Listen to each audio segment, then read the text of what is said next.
तो अस्सलाम वालेकुम स्टूडेंट्स, आज हमारा नेक्स्ट लेक्चर है। हम डिस्कस कर रहे थे प्रीवियस लेक्चर में रेक्टिफायर्स को, और हमने देखा था कि रेक्टिफायर्स की जो हैं वो बेसिकली दो टाइप्स होती हैं, एक हाफ वेव रेक्टिफायर, एक full wave rectifier. Half wave rectifier को हमने लास्ट टाइम डिस्कस कर लिया था, और फर्दर अगर फुल वेव रेक्टिफायर को हम कैटेगराइज करें तो फर्दर उसकी भी दो टाइप्स होती हैं, एक full wave centre taped rectifier होता है और एक फुल वेव ब्रिज रेक्टिफायर होता है। तो आज हमने फुल वेव रेक्टिफायर को डिस्कस करना है और उसकी फर्स्ट टाइप को डिस्कस करेंगे। इट मीन्स कि आज हमारे लेक्चर का जो मेन टॉपिक है, मेन टारगेट है, वो हमारा full wave centre tap rectifier है।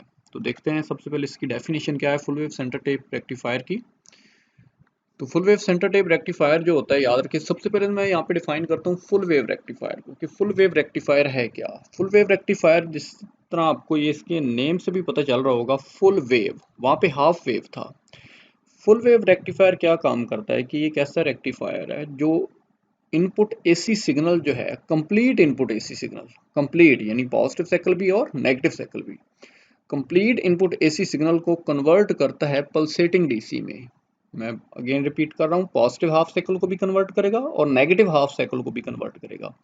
हाफ वेव रेक्टिफायर जो था वो ये काम नहीं करता था, वो नेगेटिव हाफ साइकिल को कन्वर्ट नहीं करता था। बट फुल वेव रेक्टिफायर जो है ये कंप्लीट इनपुट एसी सिग्नल को कन्वर्ट करेगा पल्सेटिंग डीसी आउटपुट सिग्नल में, तो उसे हम नाम देंगे फुल वेव रेक्टिफायर का। अब full wave centre tap rectifier इसे क्यों कहते होते हैं, सेंटर टेप्ड की मीनिंग क्या है, ये जो सेंटर टेप्ड वर्ड है याद रखिए, सेंटर टेप की मीनिंग है कि यहाँ पे एक सेंटर टेप्ड ट्रांसफार्मर यूज किया गया होता है। कंस्ट्रक्शन में हम ट्रांसफार्मर यूज करते होते हैं ना, तो यहाँ पर एक सेंटर टेप ट्रांसफार्मर यूज किया गया होता है। अब ये सेंटर टेप ट्रांसफार्मर क्या है? सेंटर टेप ट्रांसफार्मर एक स्पेशल ट्रांसफार्मर होता है, याद रखें। इसकी प्राइमरी वाइंडिंग तो as it is same other transformer जैसी होती है, लेकिन इसकी जो सेकेंडरी वाइंडिंग होती है, सेकेंडरी वाइंडिंग से टेपिंग्स, हम टेपिंग्स कर सकते हैं। मतलब क्या है टेपिंग्स का, कि हम उससे कनेक्शन कर सकते हैं। इस वजह से सेकेंडरी वाइंडिंग्स जो है ना, उससे हम कनेक्शन कर सकते हैं, जिसे हम टेपिंग्स कहते होते हैं। तो इस वजह से इसे कहते होते हैं full wave centre taped transformer, कि एक सेंटर टेप ट्रांसफार्मर यूज किया गया होता है। सेंटर टेप्ड मतलब क्या है कि सेकेंडरी वाइंडिंग जो है वो टेपिंग वाली होती है और उसके सेंटर से हम कनेक्शन ले सकते हैं। सेंटर टेप्ड, उसके सेंटर से हम क्या ले सकते हैं, कनेक्शन ले सकते होते हैं। इस वजह से नाम क्या देते होते हैं, full wave centre tap rectifier. तो लेंगे सबसे पहले हम डेफिनेशन देख लें, आपके सामने है क्या, rectifier in which complete input AC signal converted into pulsating DC output signal. तो उसे हम नाम क्या दे रहे हैं, full wave centre tap rectifier का। याद रखिए इसमें हमारा थीम वही होना है जो हमारा हाफ वेव रेक्टिफायर वाला थीम था, कि हम सबसे पहले डेफिनेशन को क्लियर करेंगे, डेफिनेशन को कवर करके उसके बाद कंस्ट्रक्शन पे आ जाएंगे, उसके बाद वर्किंग पे आएंगे। वर्किंग में फिर दो स्टेप्स होंगे, एक दफ़ा पॉजिटिव साइकिल को डील करेंगे, एक दफ़ा नेगेटिव साइकिल को। वर्किंग को डिस्कस करने के बाद उसके बाद क्या था हमारे पास, वेव डायग्राम थी उसको, और लास्ट पे हम क्या देखेंगे, फिल्ट्रेशन को देखेंगे। तो सबसे पहले हमने फर्स्ट स्टेप को क्लियर कर लिया, डेफिनेशन, उसके बाद हम मूव करते हैं कंस्ट्रक्शन पे। तो कंस्ट्रक्शन भी इसकी सेम टू सेम, कंस्ट्रक्शन में हमने तीन स्टेप्स देखे थे, कौन कौन से माइंड में याद करें जरा। सबसे पहले क्या लगा था इसमें, एक ट्रांसफार्मर था, बात समझ आ गई। सबसे पहले क्या था इसमें, एक ट्रांसफार्मर था। उसके बाद PN junction diode, half wave में कितने थे, वन डायोड, बट यहाँ पर कितने हो गए, मैंने आपको फर्स्ट लेक्चर में बताया था, प्रीवियस लेक्चर में। यहाँ पर जो है ये दो पीएन जंक्शन डायोड यूज किए जाएंगे, क्लियर। इस तरफ ब्रिज में देखेंगे वहाँ पे फोर डायोड्स होंगे, और नेक्स्ट क्या है कंस्ट्रक्शन में, लोड रेजिस्टेंस एक लगी होगी। तो सबसे पहले ट्रांसफार्मर को देखते हैं। आपको ट्रांसफार्मर का पता है कि एक प्राइमरी वाइंडिंग होती है, एक सेकेंडरी वाइंडिंग होती है, सेम एज इट इज वही चीजें हैं। प्राइमरी वाइंडिंग क्या है कि प्राइमरी वाइंडिंग वो वाइंडिंग है जो इनपुट एसी सप्लाई के साथ कनेक्टेड होती है, उसे हम नाम क्या देते होते हैं, प्राइमरी वाइंडिंग। और सेकेंडरी वाइंडिंग क्या होगी, जो कि लोड रेजिस्टेंस के साथ कनेक्टेड होगी, उसे हम नाम क्या दे रहे हैं, सेकेंडरी वाइंडिंग। लेकिन ये तो कंस्ट्रक्शन होगी, देखें ये बहुत ही सिंपल है। अब हम मूव करते हैं वर्किंग पे, और वर्किंग में बल्कि सबसे पहले इसकी एक जरा फिगर से भी देख लें। तो आपको फिगर में शो करवाया गया है कि ये इसकी प्राइमरी वाइंडिंग है जो इनपुट एसी सप्लाई के साथ कनेक्टेड है, ये सेकेंडरी वाइंडिंग है, इसके ए टर्मिनल है, ये बी टर्मिनल है। यहाँ पे देखें ना, तो सेकेंडरी वाइंडिंग ये टेपिंग है, ये कनेक्शन लिए गया, सेंटर टेप्ड वाला ट्रांसफार्मर है, और दो डायोड्स कनेक्टेड हैं, D1 और D2। और ये लोड रेजिस्टेंस जो है, लोड रेजिस्टेंस का कनेक्शन देख लें, ये टेपिंग्स के साथ है, सेंटर टेप से कनेक्शन दिया गया। ओके हो गया। अब हम मूव करते हैं जी वर्किंग में। तो वर्किंग में सबसे पहले हम डील किसको करेंगे, पॉजिटिव हाफ साइकिल को। तो पॉजिटिव हाफ साइकिल में सबसे पहले देखते हैं, ये देखें आपके सामने फिगर है, मैं फिगर को डिस्कस करता हूँ। सबसे पहले जब पॉजिटिव हाफ साइकिल प्रोवाइड करेंगे, इधर इनपुट एसी पे पॉजिटिव हाफ साइकिल, यहाँ पे आप ड्रॉ कर लें, बेशक इधर एक ड्रॉ कर लें पॉजिटिव हाफ साइकिल, ऐसे उसको शेड कर दें इनसाइड से। तो देखिए ए टर्मिनल क्या हो गया, पॉजिटिव हो गया, बी टर्मिनल क्या हो गया, नेगेटिव हो गया। ओके हो गया। अब आपने ना यहाँ पे और याद रखिए रेक्टिफायर्स में ना आपने कन्वेंशनल करंट का फ्लो करवाना होता है, कन्वेंशनल करंट। और कन्वेंशनल करंट किधर से किधर फ्लो करता है, पॉजिटिव से नेगेटिव टर्मिनल की तरफ। तो ये देखें जी, यहाँ पे पहले इधर करंट को फ्लो करने से पहले ये देख लें, पोलैरिटीज देख लें। ए टर्मिनल पे पॉजिटिव चार्ज आ गया, इधर फिर आपने नेगेटिव शो करवाना है, फिर इधर इसके लोअर वायर के अपर पार्ट पे नेगेटिव, वायर के लोअर पार्ट पे पॉजिटिव और बी पे नेगेटिव। लें जी, तो अब हम देखते हैं कि ये पॉजिटिव है, तो डायोड का ये पी रीजन है, पी पॉजिटिव के साथ कनेक्टेड है। इट मींस डायोड क्या हो रहा है, फॉरवर्ड बाइस हो रहा है। ओके हो गया। इस तरह डायोड डी टू को तो देखें, ये पी है लेकिन इधर क्या है, नेगेटिव, नेगेटिव पॉजिटिव के साथ, it mean diode D two यहाँ पे क्या हो रहा है, रिवर्स बाइस हो रहा है। इट मीन जब आपने पॉजिटिव साइकिल दिया, ए टर्मिनल सेकेंडरी वाइंडिंग का ए टर्मिनल पॉजिटिव हो गया, बी टर्मिनल नेगेटिव हो गया, नेगेटिव हो गया। डायोड डी वन जो था ये यहाँ पे क्या हो गया, फॉरवर्ड बाइस हो गया, और डायोड डी टू जो है ये यहाँ पे क्या हो गया, ये रिवर्स बाइस हो गया। अब आपको पता चल गया है कि डायोड डी वन जो है ये कंडक्शन मोड में है, लेकिन डायोड डी टू जो है ये कंडक्शन मोड में नहीं है, बल्कि ये रिवर्स बाइस है। तो लें जी, करंट फ्लो करेगा, देखें जी, पॉजिटिव टर्म यानी ए टर्मिनल से करंट ने फ्लो किया, स्टार्ट करना डायोड डी वन से होता हुआ, अब वो इधर नहीं आएगा क्योंकि ये तो रिवर्स बाइस है, डायोड डी टू की तरफ नहीं जाएगा, ये रिवर्स बाइस है। डायोड डी वन से होता हुआ वो लोड की तरफ जाएगा, लोड से होता हुआ वो सेंटर टेप की तरफ जाएगा, और उधर ही अपना करंट जो है वो पाथ अपना कंप्लीट कर लेगा। ओके हो गया। तो अब जरा देखें, जब पॉजिटिव साइकिल आया था तो क्या हुआ, डायोड डी वन ने काम किया, डायोड डी टू ने काम नहीं किया। अब नेगेटिव साइकिल जब प्रोवाइड करेंगे तो वो जरा देखिए, तो पॉजिटिव साइकिल की जरा ये देख लें, सेंटेंस को एक दफा रीड कर लें कि मैंने positive cycle of input AC supply is provided at the primary winding of transformer, then the A terminal of secondary winding become positive, वही बात ये बना पॉजिटिव हो गया, and B terminal of secondary winding becomes negative, ये negative हो गया। Now diode D one is forward बाइस, वही बात, ये फॉरवर्ड बाइस हो गया, और डायोड डी टू क्या हो गया, रिवर्स बाइस हो गया। और फिर नेक्स्ट करंट का पाथ के करंट किधर से किधर फ्लो कर रहा है तो वो आपके सामने ये शो करवाया गया सारा। लेकिन अब हम नेगेटिव साइकिल प्रोवाइड करेंगे तो अब क्या होता है, नेगेटिव साइकिल प्रोवाइड करते हैं तो फिगर में देखिए, अब आपने इनपुट एसी इधर ना, आपने इधर ऐसे एक नेगेटिव साइकिल बना लेना और उसको ऐसे शेड कर लेना है इनसाइड से। जब नेगेटिव साइकिल प्रोवाइड किया तो ए टर्मिनल क्या हो गया, नेगेटिव हो गया, बी टर्मिनल क्या हो गया, पॉजिटिव हो गया। तो अब आपने पोलैरिटी ऐसे ही मार्क कर लेनी है, नेगेटिव पॉजिटिव फिर नेगेटिव फिर पॉजिटिव।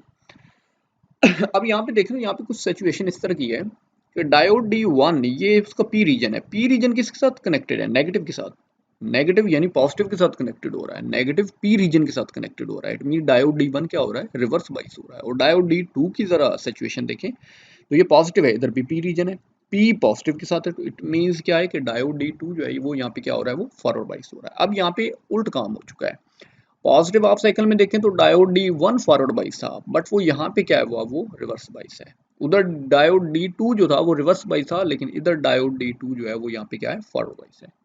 तो लें जी, अब आपको यहाँ पे पता चल गया, अब आपने करंट फ्लो करवाना है तो किधर से, बी टर्मिनल से डायोड डी टू की तरफ जाएगा।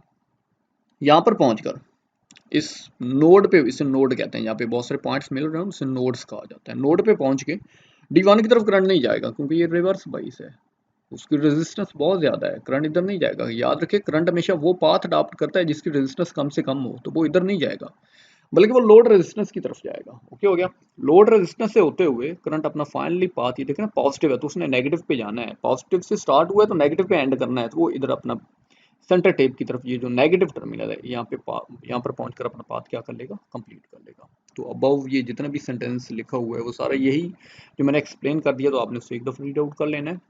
लेंगे तो अब हमारे पास कितने स्टेप हो गए, डेफिनेशन हो गई है, कंस्ट्रक्शन हो गई है, वर्किंग के दो स्टेप्स भी हो गए। नेक्स्ट उसकी क्या आती है, वेव डायग्राम आ जाती है। तो सबसे पहले अब हम वेव डायग्राम को डिस्कस करते हैं।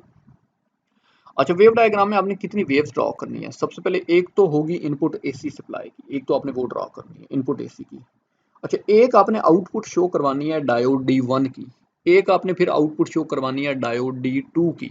देखिए, एक इनपुट एसी सिग्नल हो गया, एक डायोड डी वन की आउटपुट होगी, एक डायोड डी टू की आउटपुट होगी, और लास्ट पे फाइनल आउटपुट होगी। तो ये फिगर को जरा देखते हैं, इसमें ये जरा देखें, फिगर देखें, ये आपको सामने नजर आ रही है, इनपुट एसी सिग्नल है ये वाला। ओके हो गया। एक्स एक्सिस पे टाइम है, वाई एक्सिस पे देख लें सप्लाई वोल्टेज, ये सोर्स वोल्टेज है। ओके हो गया। ये आपने इसको मार्क कर लेना है 0 पाए, आपको पता है ये 180 का ये हाफ साइकिल है, इस तरह यहाँ पर कंप्लीट हो जाता है, एक सिग्नल कंप्लीट हो जाता है उसका टाइम पीरियड। तो ये तो इनपुट एसी सप्लाई, आप बेशक यहाँ पे लिख सकते हैं इनपुट एसी सिग्नल यहाँ पे। इसी तरह अब ये देखिए, ये डायोड डी वन की आउटपुट है, total output of diode D one की, जब पॉजिटिव साइकिल आया तो डायोड डी वन ने काम किया उस वक्त, उस वक्त क्या था, डायोड D2 क्या था, ये डायोड D2 किया, वो देख लें, डायोड D2 ने पॉजिटिव साइकिल पे काम नहीं किया। इस तरह नेगेटिव साइकिल आया तो डायोड D1 ने काम नहीं किया, लेकिन डायोड D2 ने काम किया था, वो फॉरवर्ड बाइस हो गया था। इस तरह जब फिर पॉजिटिव साइकिल आया तो डायोड D1 फॉरवर्ड बाइस हो गया था, लेकिन डायोड D2 रिवर्स बाइस था, उसने काम नहीं किया। तो आपको ये पता चल रहा होगा कि ये वेव फॉर्म डायोड D1 की है और ये वेव फॉर्म डायोड D2 की है। वो इनपुट AC सिग्नल ऊपर आपको मेंशन शो करवाया गया है, उसकी रिस्पेक्ट से आपने ये ड्रॉ करनी है। लें जी, तो टोटल आउटपुट जो है, फुल वोल्टेज आपको आउटपुट वोल्टेज है, तो वो ये वेव फॉर्म ये किसकी मिल रही है, डायोड D1 की मिल रही है, ये डायोड D2 की, फिर डायोड D1 की और फिर डायोड D2 की। तो आपको आउटपुट में देखें तो आपको एक फुल वेव मिल रही है। हाफ वेव में हमें हाफ वेव मिलती थी, यहाँ पे हमें क्या मिल रही है, एक फुल वेव मिल रही है। इस वजह से हम नाम इसे क्या देते हैं, फुल वेव रेक्टिफायर। और सेंटर टेप ट्रांसफार्मर यूज किया गया तो इसे कहते हैं full wave centre tap transformer. अब यहाँ पे मैं आपको एक बात बताता जाऊँ, यहाँ पे माइंड में रखें कि फुल वेव रेक्टिफायर यूज क्यों करते हैं, वजह क्या थी। याद रखें, एक तो फुल वेव रेक्टिफायर की जो एफिशिएंसी है ना, वो टू टाइम, मतलब फुल वेव रेक्टिफायर की जो एफिशिएंसी जो होती है वो ट्वाइस होती है हाफ वेव रेक्टिफायर की एफिशिएंसी की, मतलब उसका दुगना होती है हाफ वेव रेक्टिफायर की एफिशिएंसी। याद रखें, हाफ वेव रेक्टिफायर की जो एफिशिएंसी होती है वो 40.6% होती है, 40.6% होती है हाफ वेव रेक्टिफायर की। और ये उस वक्त होती है अगर हम डायोड की रेजिस्टेंस को इग्नोर कर दें। डायोड की जो इंटरनल रेजिस्टेंस है ना, अगर उसे इग्नोर कर दिया जाए तो हाफ वेव रेक्टिफायर की एफिशिएंसी 40.6 है, और मैं कह रहा हूँ फुल वेव रेक्टिफायर की उसकी दुगना होती है। तो फुल वेव रेक्टिफायर की कितनी होगी, 81.2% होती है, 81.2%। Full wave rectifier, full wave centre tap rectifier की एफिशिएंसी जो है वो कितनी होगी, 81.2% होती है। तो ये बात क्लियर है। इस तरह हाफ वेव रेक्टिफायर जो है, हाफ वेव रेक्टिफायर में रिपल फैक्टर जो होता है ना वो ज्यादा होता है, लेकिन रेक्टिफिकेशन कम होती है। रिपल फैक्टर ज्यादा होता है लेकिन रेक्टिफिकेशन क्या होती है, कम होती है। तो हाफ वेव रेक्टिफायर को वहां पे यूज करते होते हैं जहाँ पर लेस करंट हो, क्लियर, लेकिन वो ज्यादा में डीसी वोल्टेज रिक्वायर हो, मतलब करंट कम मिले और ज्यादा डीसी वोल्टेज रिक्वायर हो, तो वहां पर क्या यूज किया जाता है, हाफ वेव रेक्टिफायर यूज किया जाता है। तो यहाँ पर हम यूज कर रहे हैं फुल वेव रेक्टिफायर। तो होप्स आपको समझ आ रही होगी कि फुल वेव रेक्टिफायर की एफिशिएंसी जो है ये ग्रेटर होती है हाफ वेव से, उससे टू टाइम्स गुना वो ज्यादा होती है।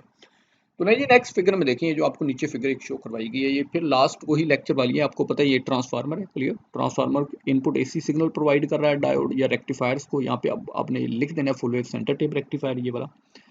इसमें डायोड्स लगे हुए हैं, इनपुट पे एसी सिग्नल मिल रहा है, आउटपुट पे देखें तो पल्सेटिंग डीसी मिल रही है, लेकिन फुल वेव मिल रही है, फुल वेव। लास्ट में आपने हाफ वेव शो करवानी है, इधर फुल वेव मिल रही है। फुल वेव पल्सेटिंग डीसी किसको मिली, फिल्टर को, इधर टी फिल्टर हो या पाई फिल्टर हो, उसने रिपल्स को रिमूव किया, ओके हो गया। और ये यहाँ पे देखें तो कुछ उसकी वेव शेप जो है वो यहाँ पे चेंज हो गई है। वोल्टी रेगुलेटर, वोल्टी रेगुलेटर क्या होता है, वोल्टी रेगुलेटर मैंने याद रखे, मैंने आपको एक लेक्चर में बताया था कि जीनर डायोड जो होता है, जीनर डायोड उसे वोल्टेज रेगुलेटर के तौर पे यूज करते होते हैं। जीनर डायोड जो कि रिवर्स बाइस में काम करता है, आम डायोड फॉरवर्ड बाइस में काम करता है ना, जीनर डायोड मैंने बताया था वो दोनों मोड्स में काम करता है, लेकिन वो रिवर्स बाइस में काम करता होता है और as a voltage regulator use करता है। वोल्टेज को रेगुलेट करना, जहाँ पे आपको फिक्स वोल्टेज रिक्वायर हो ना आउटपुट पे, तो वहाँ पे वो यूज किया गया होता है।